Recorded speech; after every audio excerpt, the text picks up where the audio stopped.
This is the Segovia Show. Let me pick up where I left off in the previous episode with respects to Proposition HHH.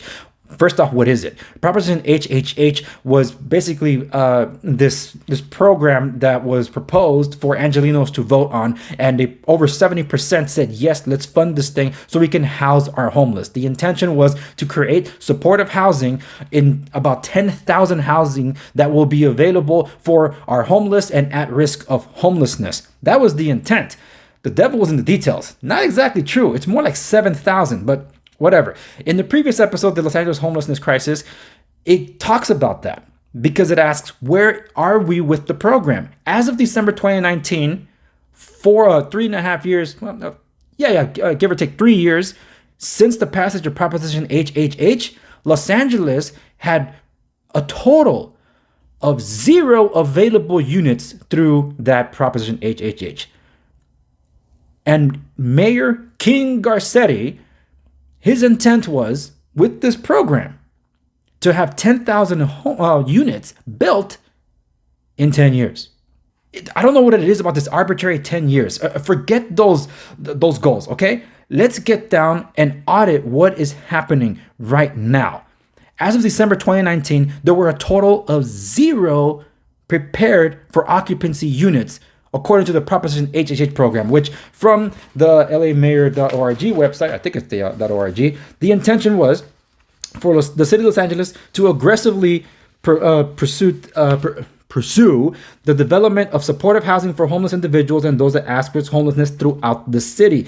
The proposition was approved by voters in 2016 to facilitate the project and program proposals using both traditional and innovative financing and construction techniques. The city has released 3 funding and or city-owned property proposal opportunities seeking the best design and development ideas from the community. First was a request for proposals for innovative design projects on a city-owned parcel using HHH funding.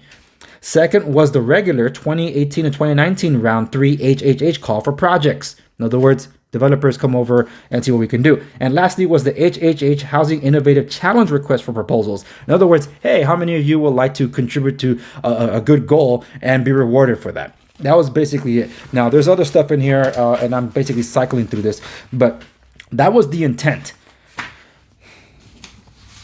The first...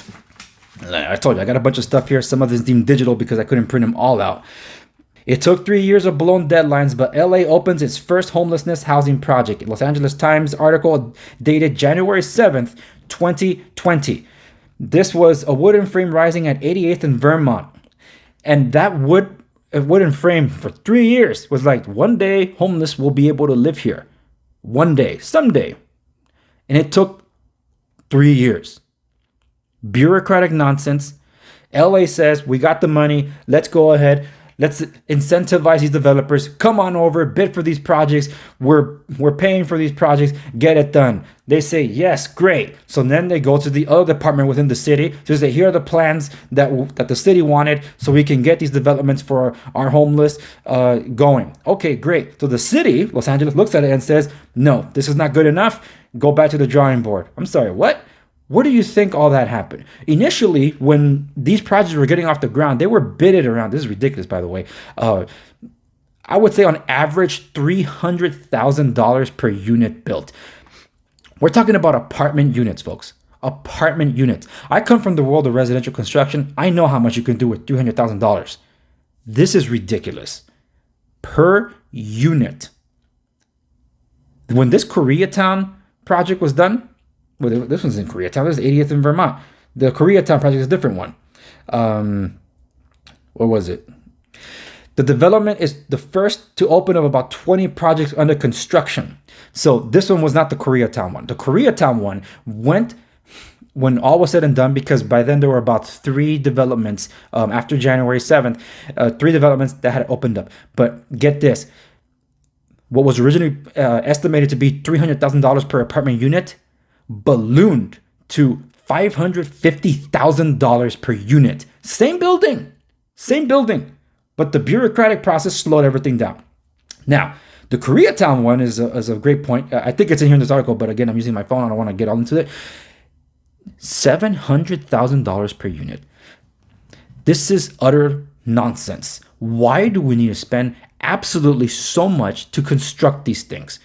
I'm not going to get into all the background of it because I touched on it in the previous episode, and it was touched upon by those that were interviewed of the ones that run the homeless shelters and deal with the homeless in the previous episode, Los Angeles homelessness crisis. That's why I say check that one out first so I don't have to repeat myself on everything, because I don't know how long this episode might be. But it's to tell you that there were faster solutions that could get a roof over a homeless person's head within 48 hours. The city didn't want to fund that. Instead, they wanted this one. Why? Well, because, we got to have these modern open design aesthetics. We need to have granite tops with stainless steel appliances. Excuse me? It's like, okay, so it took at least 3 years to get the first one open. And if you go to the LA Mayor's website where you can track the progress of the Proposition HHH supportive housing development, you'll see there's 3 different pipelines. 2 of them which are in respect to supportive housing, which total up to 7,000 proposed units. The other 3,000 are from non-supportive funding. But that's not even HHH funds. No, it's not, but they lumped it in to try to add up the 10,000 units that Garcetti was proposing to get done within 10 years.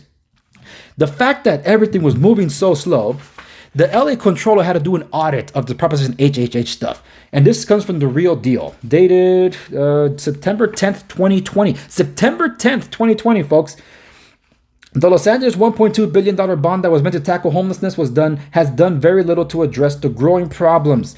That's the bleak assessment of City Controller Ron Galperin, whose audit released Wednesday, this was as of September 10th, 2020, found that just 3 housing projects, 228 total units, have been completed in the 4 years since Proposition HHH passed with the overwhelming support of voters. 228, and you still got 9,700 to go at the rate of 4 years for 225 units, say.